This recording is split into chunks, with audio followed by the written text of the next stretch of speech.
There was a tweet that another tweet that you also showed me that I actually wanted to display, and this just it you know if a picture's worth 1,000 words, and a video's worth a million. So let's go. It's our biggest export. War, pretty much. Let me go to Jay says Turkey has also been bucking NATO orthodoxy as of late. There is also a pipeline going from Russia into Turkey called the Turk Stream pipeline, though through the Black Sea. Oh, wow. Oh, okay. Keep an eye on that Turk Stream pipeline. Keep an eye on that, everybody. Thank you for that, Jay. Fatima says the sanctions in Syria needs to be dropped. Not just what's going on in Ukraine, but the military needs to get out of Syria and stop sending aid to Ukraine. Thank you so very much. Catarell, thank you so much for the super chat saying thanks, JB and Zoya. Thank you so much, Catarell. Your support means the world. I appreciate it so very much. Jay continues, says Lockheed, Boeing, etc. all have interlocking BOD. I forgot what that is. BODs with CNN, Time Warner, CBS, etc. Promoting war is promoting their business. Yes. And then Christian says, yes, Jay Sinzoya mentioned this earlier. Love this quote. The empire doesn't need you to love it. Hating its enemies on its own clock works just as good. So, yeah. Yeah, can I add on that point? It's also, Sure. this talks about, to me, about mining our energy, because we spend, it's important definitely to expose things, and that is part of deprogramming people, and education is crucial. But at some point, we have to watch where our finite amount of energy is going, whether we're building community, helping people who are struggling, or we're spending most of our time just hating on something else. Because capitalism will find a way to commodify anything you're a part of. You can buy your communist T-shirt on Amazon. They don't care if you're a communist in your heart, in theory, in your house. It's what you do in practice that actually impacts society and creates change. So it's really important to apply our energy towards things that are proactive, not only call things out. I'm sharing into the chat a link to the Afghan papers. And the Afghan papers basically show with 20 years of war that it was basically a waste of human lives, a waste of money, and waste on our environment, so on and so forth. So I shared that into the chat so that you guys will also have access to it. I'm going to be giving it a read. I downloaded it into my computer so that I'll have it. But yes, the Afghan papers are, something that a lot of people actually didn't talk too much about because it just wasn't as big of a fanfare as the Pentagon papers. So, you guys now have the link to the Afghan papers. You guys can download it, and it's about 107 pages, but it actually talks about what they did in Afghanistan as well. So I think that is something that, when it comes to knowing what our nation is doing, these are some of the things that we need to be privy to so that we can speak about these horrors of war, so we can deter people from supporting things like this. So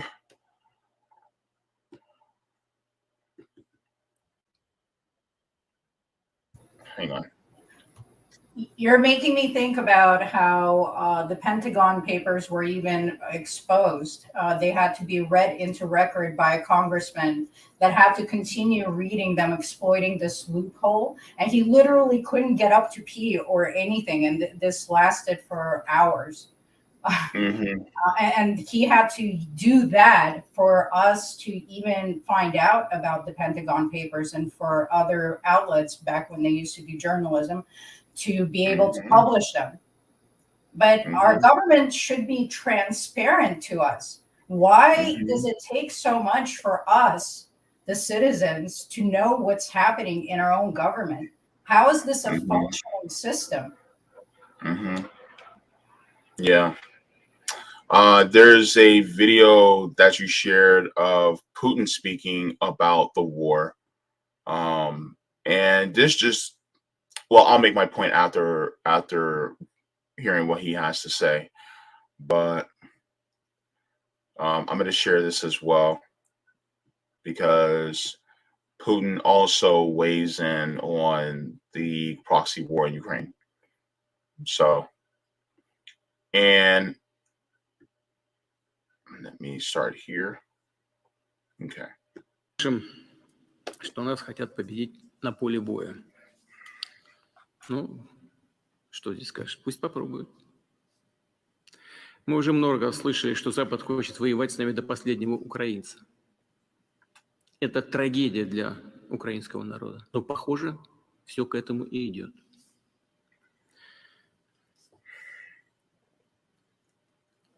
Но все должны знать, что мы-то, по большому счету, всерьез пока еще ничего и не начинали. So this one part says that Putin says that everyone should understand that by and large, we have not commenced anything serious, meaning as far as the war in Ukraine, Ukraine may be fighting very hard, but Russia is not fighting that hard. And if that's the case, then if Russia really wanted to, they could escalate things. And so, but who is really the one that's trying to escalate things more? Is it Russia or is it the United States and NATO? And to put things in perspective, you all may have heard the numbers of tanks being sent: 14 here, 88 there. By the way, ironic they chose those numbers for those who know. Russia has 12,000 tanks. 12,000. They are, as Lindsey Graham said, they're willing to fight this to the last Ukrainian. And it is indeed a tragedy for the Ukrainian people. Yeah, yeah. And you start to understand when they say they're willing to fight to the last Ukrainian, that means they're willing to waste Ukrainian lives on this war. They're literally wasting the lives of Ukrainian people. And there's another video that I'm going to show that really solidifies this in my mind, at least. And I'll be showing that in a second, but we'll finish this. So let's finish this. При этом мы не отказываемся и от мирных переговоров. He says at the same time, we are not rejecting negotiations either, but those who are should know. Отказываются, должны знать, что чем дальше... That the longer they wait, the more difficult it will be for them to negotiate with us. So Putin is actually not against negotiating peace. He's not. But guess who is? And it's not Zelensky. It's the West. It's NATO. They don't want peace. It's not that Zelensky doesn't want peace. Zelensky's pretty much a lapdog now. And so he has to do whatever they say. But no. And to remind people, Adam Schiff himself said on the floor of Congress that either we fight this war there or we fight this war here, pretty much admitting it is a proxy war. Mm-hmm. Yeah, that's basically what it is. Тем сложнее им будет с нами договариваться. что нас хотят победить на поле. So yeah, it's just bad because even people like Putin, who they're not even that serious on the battlefield right now, and he's like, I definitely don't want to do this. Y'all push me to this point, and he's like, I'd rather just talk about peace talks, you know, and people here automatically think Putin is just some megalomaniac who wants to, just take over the world. And be honest with you, it sounds like projection from the West. Zoya, your thoughts? I mean, who sets global prices for several things like gas, resources, oil? It's not Russia. People have to understand that the U.S. has been telling other countries how to live and what they can and can't do, and meanwhile, illegally invading countries itself now wants to tell other countries that they can't act in their own self-interest and self-defense on their own borders. The U.S. has no right to talk. The U.S. has been illegally coupping governments and invading countries and stealing resources pretty much throughout its existence. Yeah. So Russia does a good job of pointing out that hypocrisy, and recently there are speeches coming out of China doing the same. And you can vilify these people as much as you want, but you have to admit the truth. We know the reality of what NATO peacekeepers, quote unquote, have done. Mm-hmm. Well, in Yugoslavia, the bombs that they dropped, and they hit a school bus. The depleted uranium in some of the weaponry has caused the highest cancer rates in Europe, in Yugoslavia, till this day. These are war crimes, and the United States gets away with doing it. And other countries were never going to take it forever. And Russia has a massive advantage that it's sitting on trillions of dollars worth of natural resources. And that is of value in the geopolitical scheme of things. So whether America likes it or not, its hegemony is coming to an end. And this is the last dying breaths of capitalism, to create war and distract people and get us to cheerlead the deaths of other proletariat whose lives honestly will not change that much under Ukrainian or Russian or American or any other rule. Ukraine is the poorest country in Europe.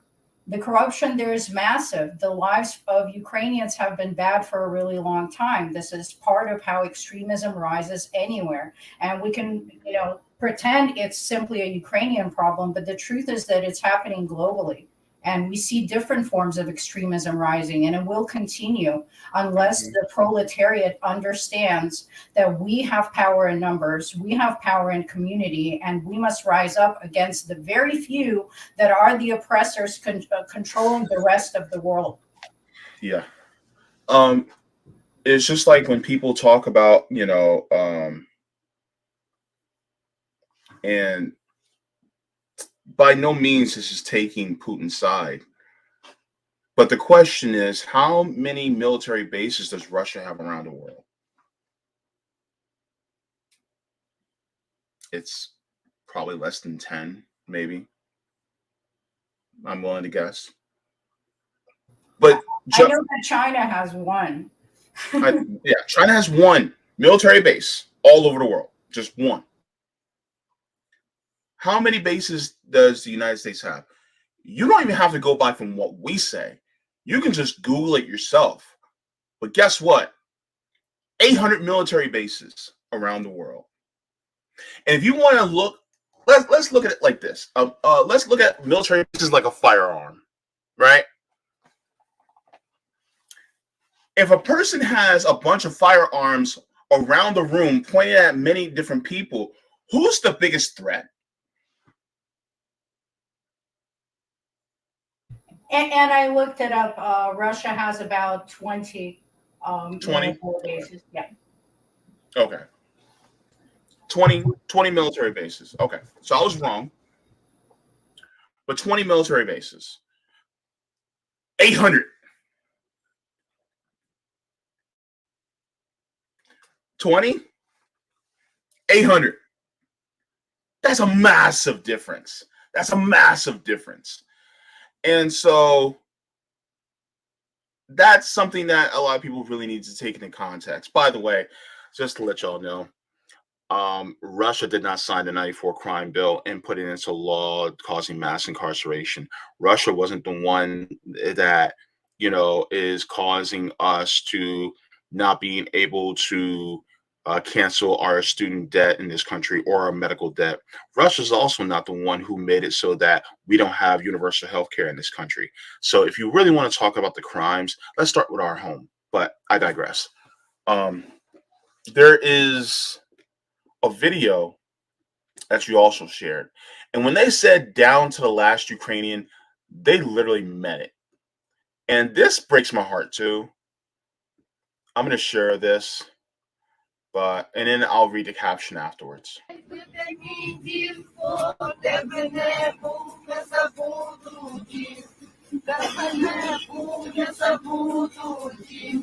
Очі закрути мене, як бігуді, я закритими очима знайду, де мій дім, де би не був, не забуду дім.